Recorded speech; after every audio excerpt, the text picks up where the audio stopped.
The February 10th, 2025 Robertson County School Board meeting will now come to order. Please silence all your cell phones and electronic devices. And as you join me in a moment of silence tonight, I would ask that you please remember School Board member Mr. Scott Rice and his family in the loss of his father.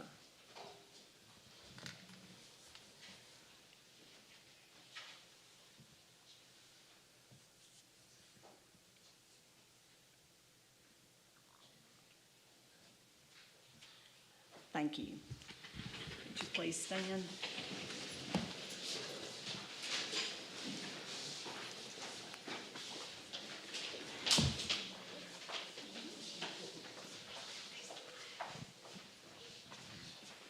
Stand, salute, pledge. Pledge allegiance to the flag of the United States of America and to the republic for which it stands, one nation, under God, indivisible, with liberty and justice for all. We would like to thank Westside for coming here tonight. These are the students at Westside that were selected because they have amazing attendance. They've missed 0 days or one. So tell us your name and your grade, okay? I'm Carlos. I'm in 3rd grade. First grade. I'm Ian, and I'm 2nd grade. I'm DJ. I'm the 2nd This way. grade. I'm the 2nd grade. He's in kindergarten. I'm Javier, and I'm 1st grade. I'm Esther. I'm in 2nd grade. I'm Milka, and I'm 2nd grade.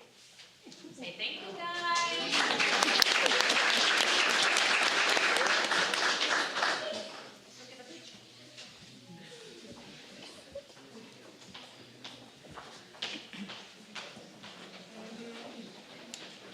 As I always say after something like that, I can't top that, y'all. Motion to adjourn. Okay. I got you. Dr. Weeks, would you please read our mission and vision statements? Sure. The mission and vision of Robertson County Schools, we believe that every student should be prepared to succeed in life. And our vision is that we will enable all students to reach and exceed high academic and career standards while empowering them to succeed in a technologically advanced and culturally diverse society. Our focus this year is to work on climate and culture by refining relationships, respecting traditions, recognizing excellence, and improving teaching and learning through raising expectations, reestablishing foundations, and removing barriers to learning. Thank you. Board members, you have before you a consent agenda with some items on it. I trust that you've had time to look over those and have had time to ask any questions if you needed to. What is your pleasure? Motion to approve. Motion by Mr. White. Is there a second? Second. Second by Ms. White. All those in favor of approval of consent agenda items, make it known by saying aye. Aye. Opposed, no. Motion passes 4-0. Recognitions? Board members, tonight we have a recognition of our Employee of the Quarter. We were unable to recognize our Employee of the Quarter for last quarter, so Ms. White, I'm going to ask if you would help me by doing this, please. Sure. Tonight, I'd ask Ms. Patsy Gregory from our School Nutrition Department to come forward with our Employee of the Quarter, who is Ms. Brenda Stevens. Ms. Stevens is a technician at Greenbrier High School in the School Nutrition Program, and she is our Employee of the Quarter for the 2nd quarter. Brenda was hired in December 14th in 1999 as a technician at Watauga. During her 25 years of service to students, she's worked at only 2 schools, Watauga and Greenbrier High School. In her last message, the manager said that Brenda's a hard worker. She's always willing to go above and beyond. She's very dependable in showing up for work. And during the school year, she's only missed 1 hour of work. Whoa. When reflecting on her professional goals and setting new goals for this school year, she smiles at the students, being nice and kind to everyone, and those were the top of her list. She says, "I'm thankful to have a job. I thank God every day for my strength." We're thankful for Brenda, an example of dependability and encouragement that she sets for our students and staff. She continues her service during the summer by cooking at a Girl Scout camp, serving meals and offering support to the campers. Brenda is a member of the National School Nutrition Association. She's an asset to the school nutrition program, and Robertson County Schools. Congratulations, Ms. Brenda. We appreciate you and what you do. Thank you so much.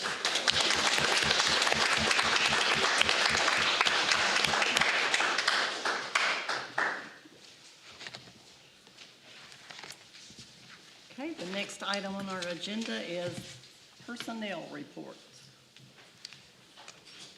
Board members, if you'll find page 36 in your packet labeled item 5A, you will see our personnel reports and the activities of the Human Resources Department through Monday, February 10th. You will see that we have several folks who've announced their retirements already effective the end of the year. We would like to recognize Ms. Julie Anderson at East Elementary, Ms. Leanne Blick, also at East Elementary, Elizabeth Carlson from Woodall, Linda Dean at Westside, Carrie Hudgens at East Robertson High, Anita Thomas for East Robertson High, and Tammy West from Woodall. You will also see resignation, leaves of absences, and new hires. Under our classified report, you'll also see 3 retirements there. 2 bus drivers, Sherry Bradshaw and Nancy Whitney, Kathy Wilkins as a West Side teacher assistant. You also see other actions and other items that would fit under personnel reports. Any questions on the personnel report? Next item, tenure recommendations. Board members, you know one of the responsibilities that we have every year is to identify those teachers who are eligible for tenure, and that process means that they have to have outstanding test scores, outstanding evaluations from their administrators. They must score a level 4 or level 5 in the 2 consecutive years prior to us granting tenure. This is a privilege for these teachers. Each principal has made that recommendation that this group would receive their tenure this year. We do have letters on behalf of the board upon your approval that we will send to them. And remember, the tenure becomes effective when they are hired to start the new school year. So we're granting tenure this evening. Their tenure will be effective on August 1st of the new year. That list is presented 5B in your packets. Probably 40 or so names on there. Great number. Okay, Mr. Ayers, did you just make motion? Yes, ma'am. Motion to approve. Do we have a second? Second. Second by Mr. White. Any questions or discussion? All those in favor of approval, make it known by saying aye. Aye. Opposed, no. Motion passes 4-0. Next item on our agenda is expense comparison report. Board members, on page 40, labeled item 6A is the expense comparison report through December 31st. You will see in the left-hand column the comparison numbers from December of 2023 and December 2024 is in the right-hand column. You'll see both of our revenues are about 48% of our budgeted amount. We are currently at $67.4 million. Our expenditures at $64.7 million, or 45% of our budgeted amount, and $2.6 million right now, revenues over expenditures. That's the number we've been waiting for. This is the first month that that's actually showed up as a positive number, and we knew that number was going to be tight as we budgeted, but again, through budgeting experience and good financial management from our finance department, as well as county finance, we're very pleased to see that number at 2.6 to the positive at this point in time. I was in a meeting with County Mayor last Tuesday. He indicated, and Ms. Jody indicated that sales tax revenues were up about 3%, and so that's positive for our budget and starting to look better than we have been. So very proud of that number. You will see property taxes at $10.2 million, or 54% of our budget. Sales tax at $88.4 million, right at 50% of our budget. Expenditures that we track and are controllable: electricity, diesel fuel, gasoline, salaries, and insurance. You'll see those numbers listed through the column on the bottom of page 40 and the appropriate percentages for those documents. The detailed reports are presented in your consent agenda, so if you have questions about those, we'll be glad to provide those for you. Okay, any questions on expense comparison report? Okay, next item, 2025-2026 school zones. Board members, I did want to confirm some conversations that we had at your planning session a couple of Saturdays ago. We have looked and had some conversations with both the mayor and county finance, and although some debt is going to be coming off, the majority of the debt is now coming off, and we confirmed that's in a couple of years. And within that couple of year period of time, we will have more access to debt services if we need those in terms of building programs and other such items as we have talked about. I know we have talked about utilization of classroom spaces in several areas.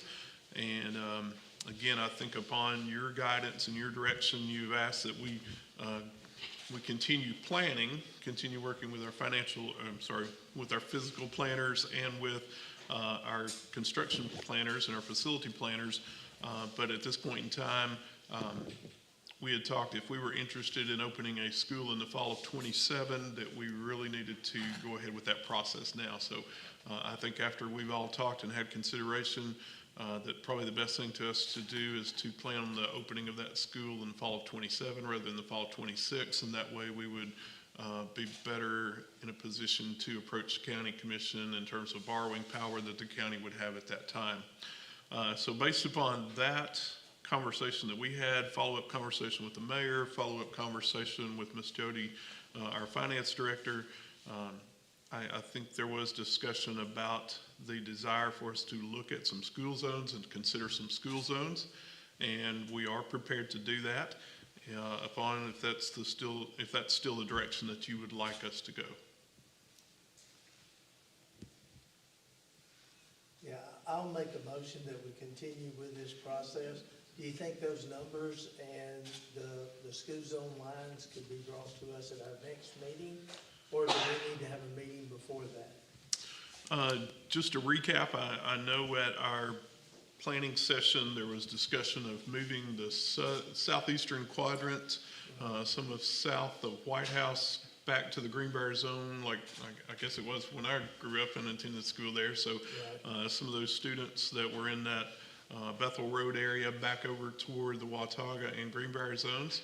I think there was some discussion of moving a considerable number of students from Chrysler to the Joe Burns cluster, where there was plenty of room in the Joe Burns cluster, and also looking at the Cheatham Park, Crestview West Side areas, possibly shaving just a tad off of the north side, maybe pulling that group to Joe Burns, pulling a few from Crestview down toward Greenbrier, and then maybe filling in some of the Crestview students back in the west side of Cheatham Park as appropriate. But do you need those particular things in the motion?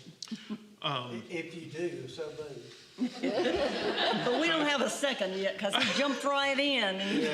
Those are the areas that we discussed at planning That's sessions. what's, it's like, if I could make a motion to, that's Yes, basically go what's ahead. discussed. I'll That is withdraw what mine. No, you can make, I mean, that's basically what you said, but I'll second Jeff's motion to approve the zoning changes as presented. Yes. You got that, Ms. Nana? Yes. Okay. Okay, any other questions or discussion? And just that, Do we need another meeting, or do you have time to do it by the next? I think we'll have time to do it. Our goal would be to get that finalized and take a look at these numbers. And again, we hope that's as seamless as potentially possible. We hope it's just a matter of a bus route here and there and adjusting some bus routes. We've taken pretty good notes on what you had shared with us at the planning session about not splitting roads, trying not to have buses going down multiple roads and things like that. I think in this case, what we've kind of targeted would be some areas where major highways would be our dividing lines for 431. Some of those areas where it'd be very easy to see what some of the roads would be. If you would allow us some time to work on that, I think we would have that ready to go, and you could, if you want to take a look at it before we actually start sending letters and notices to parents, we'd be glad to share that with you, what we've done. But I think we have a good idea based on the conversation that you had of what your expectations would be. But again, we'll try to get those in a format where everybody can easily understand what those are. Again, I appreciate the efforts that this board has made to attempt to notify parents as soon as possible, so that if they want to make additional plans or changes of plans. But it's going to be important that we get these changes made so that we can subsequently follow that with plans for open enrollment. And, you know, the state requires us to offer open enrollment to students where their seats are available. And so we need to take care of the zoning position first, make sure that settles out. We have a survey for those parents who will be identified. You know, would you like to send your students to the zone school, or will you request transportation, request that you provide your own transportation and be grandfathered to the existing school cluster? Is there a way for us to get that word out to parents in the affected areas so that we could have some feedback from parents in those areas? That'll all be a part of that together. Okay. Yes, sir. And so that will precede any open zones, open enrollment discussions we have. So we'll try to take care of that, move through there, and then go into the open enrollment and see how many seats will be available. And if we need to put that on with some of our budget meetings that'll be coming up, we can tag that along with that so that we could just concentrate maybe on the zoning and on the budget. Yes, sir. That gives them a good choice. Ms. Hogan, you had asked for some clarifications and questions. One that I wanted to make sure that our office and we understood your directives, and that was we had some discussion of grandfathering, and so we wanted to make sure before we sent notices out what your definitions of grandfathering were, so that it is our understanding of your definition of grandfathering would be to that cluster, not simply to a school in that cluster. So for instance, if we were taking students, let's take the White House area. If a student were at Woodall and they chose to be grandfathered, that would grandfather them at Woodall, Heritage Elementary, and Heritage High. So they would, we could say, to the White House cluster. Same thing if a student were attending here at Cheatham Park and they wish to stay at Cheatham Park, provide their own transportation to Cheatham Park, then they would stay in the model Cheatham Park, Coopertown Middle, back to Springfield High. Okay, and along with that, we have identified that those students would, and those families would need to provide their own transportation, that they would need to remain in good standing, which means they're cooperative with administration in those school zones and in those school clusters, and particularly they would not be experiencing any chronic absenteeism, chronic problems that would be cause for us to be concerned with them being in those zones. So we wanted to make sure we captured all that. And just a mere notice, if they want to discontinue grandfathering and go where the bus goes, then they give us notice of that. All of that language, I believe, was in it back in 2008 when we moved. Just about everything you said. The second piece of that I'm not sure we discussed would be the grandfathering of siblings that are not necessarily in school yet. Okay.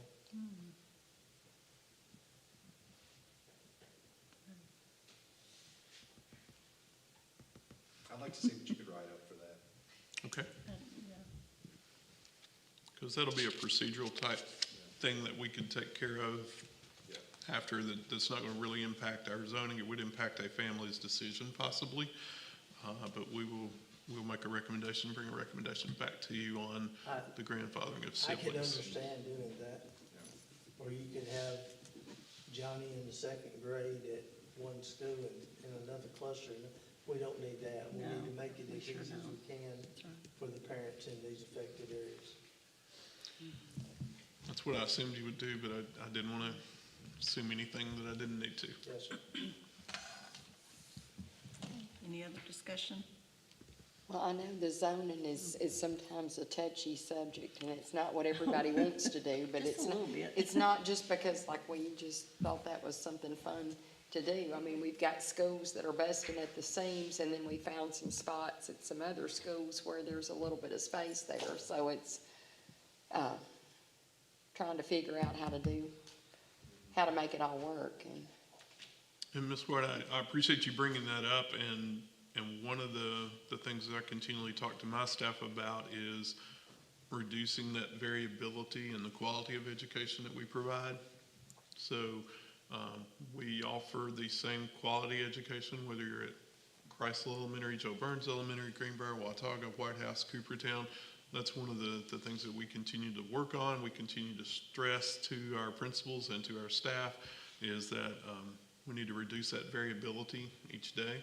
Again, that doesn't mean everybody's teaching from the same page, doing the same homework, doing the same assignment, but they're receiving that high quality instruction no matter what grade, no matter what school.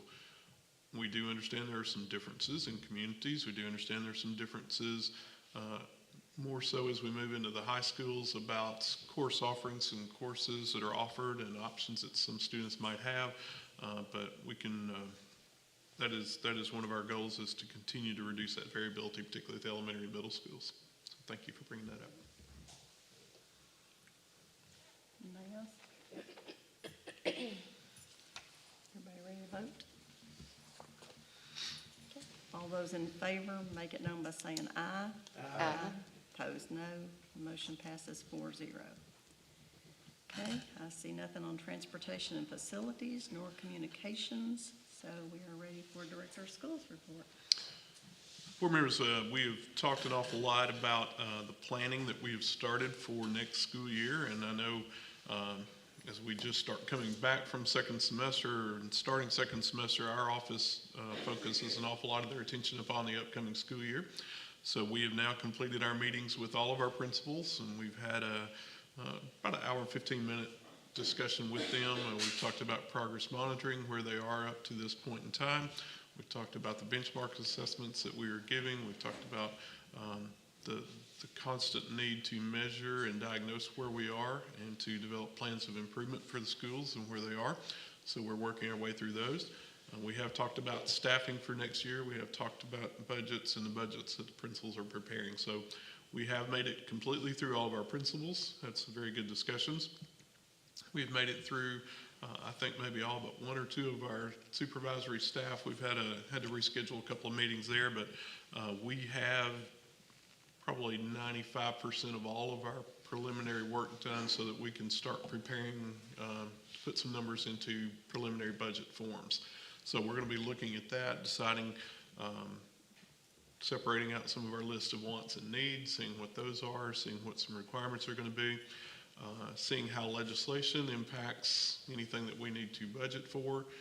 We know that there are some things that are coming up, and I know, Ms. White, you attended a legislative session from TSBA today. I'm sure there was some discussion, if not, probably will be tomorrow, on school vouchers, how that might impact our budget. I've heard what legislators have said, I've heard what the media has said, but I want to see that when it comes on our financial statements next year. If there are hold harmless clauses, we want to push and ensure that those are hold harmless clauses for the future, not just for 1 year as well. And so those will be things that we need to take into consideration as we prepare a budget. We also understand there may be some additional requirements in terms of salaries that are presented and bonuses or stipends that are presented to our staff. And so when we get that information, we will be bringing that to you. It's my understanding that the legislature is going to require that we pass, or that you pass, a resolution stating that you would like to receive the bonus money for our instructional staff. And so when we find out details and specifics about that, we will gather that information, share it with you, and then bring that to a business meeting. We are also monitoring attendance very closely. We're monitoring that not only for students but for staff. We've heard today that someone told me that somebody had COVID, sinus infection, and strep throat and the flu and everything. So just about everything that you could get and that you could possibly want this time of year. Thankfully, we are seeing that move in pockets more so than an entire system effort. But it's not just our students, it's also our staff. So we're continuing to monitor that. We're continuing to look at numbers.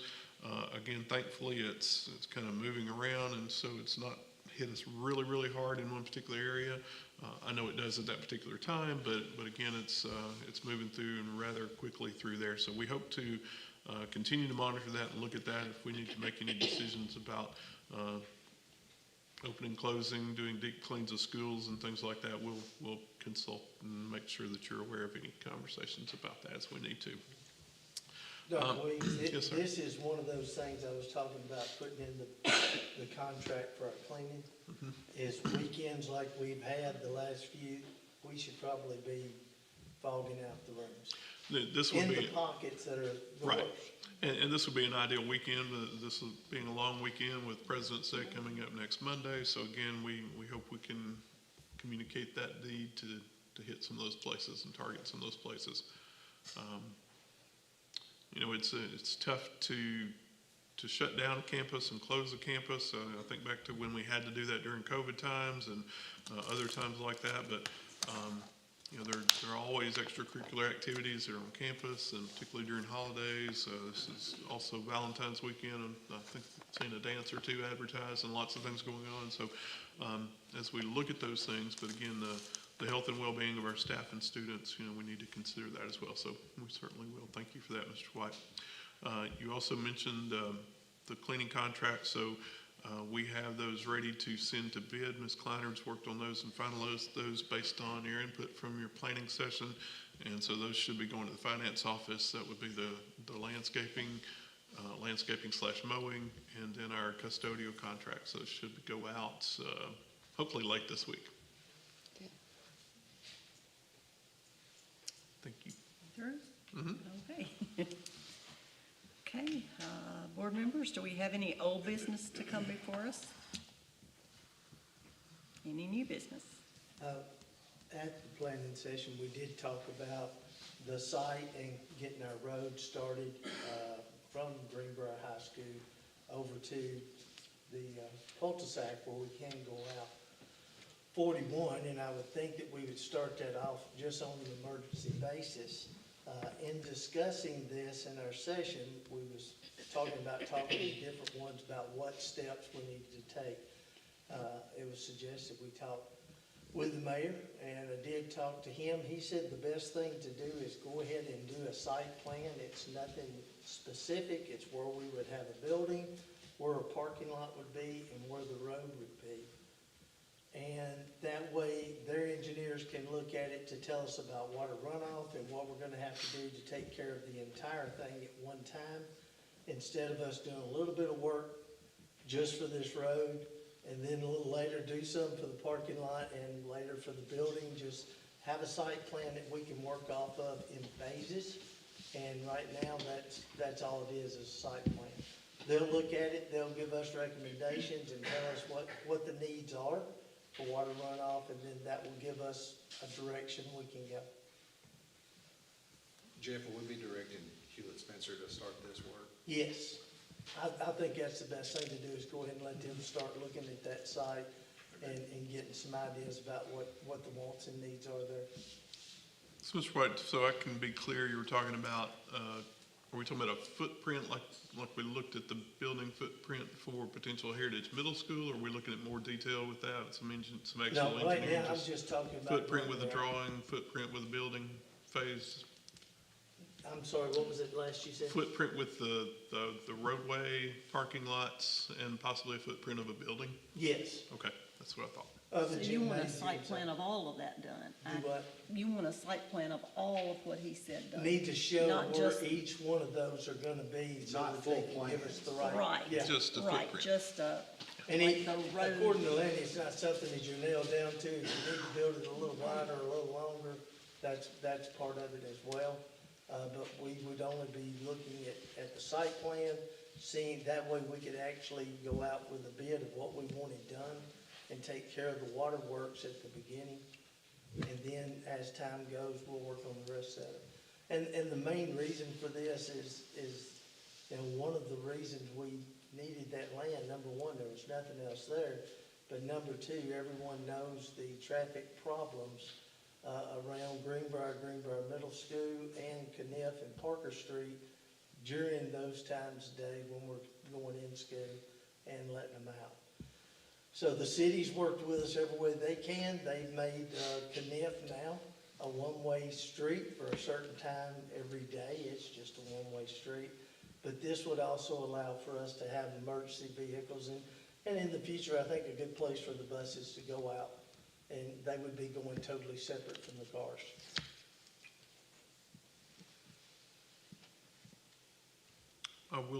I'll be in touch with Hewlett Spencer. I think our next meeting, our planning session is scheduled for March the 10th.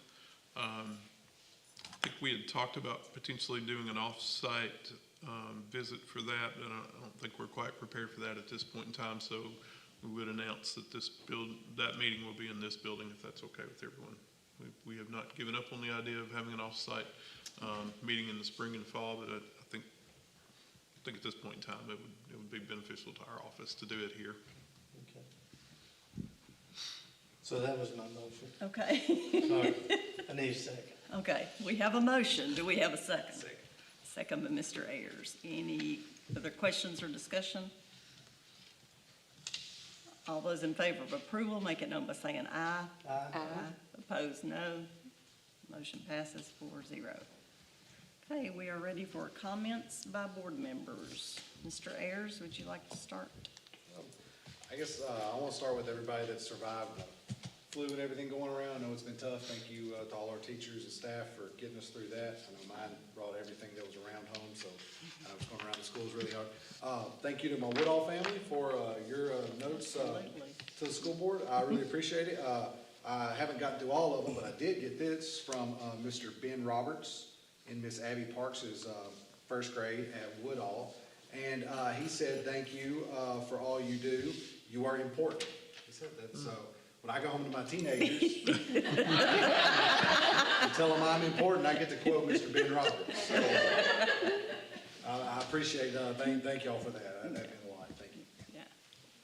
Ms. Frank? Yeah, I want to say thank you for this too. This is neat. I know we've gotten cards from little ones before in the past, and that's pretty special. So I'm excited when I go home tonight to sit and read through all these sweet cards. That just kind of puts a focus on why we do what we do, because it's not always fun, is it?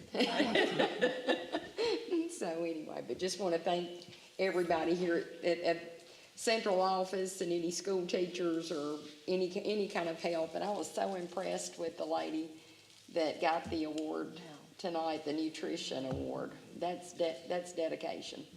And but that's all I've got. Thank you to everyone who has fought through. You know, we've had some teachers and folks sick since before Thanksgiving. And it's just this thing that keeps going on and on. So thank y'all for pushing through. I know it's been a struggle in all the schools as far as trying to get the young students there, and then trying to make sure you have enough staff to take care of it. So thank y'all for pushing hard through that.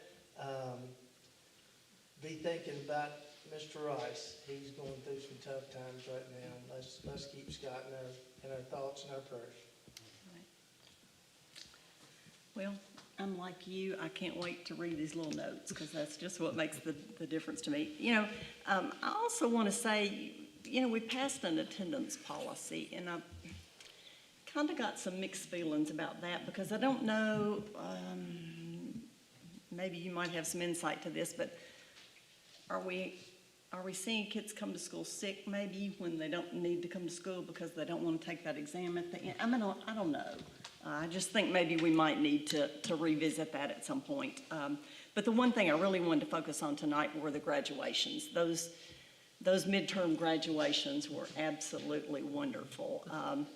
You know, there was one in particular. You know, I always say I like to look at the student's face when they get that diploma, and there was one that really stuck out to me, because he looked at it like, oh my, I've finally gotten this. You know, this is what I've been, and there was this look on his face, and I just thought, well, you know, y'all may, you know me, I could cry, but it was just really special, and I really enjoyed going to all of those. So if nobody has anything else, I guess the meeting will be adjourned.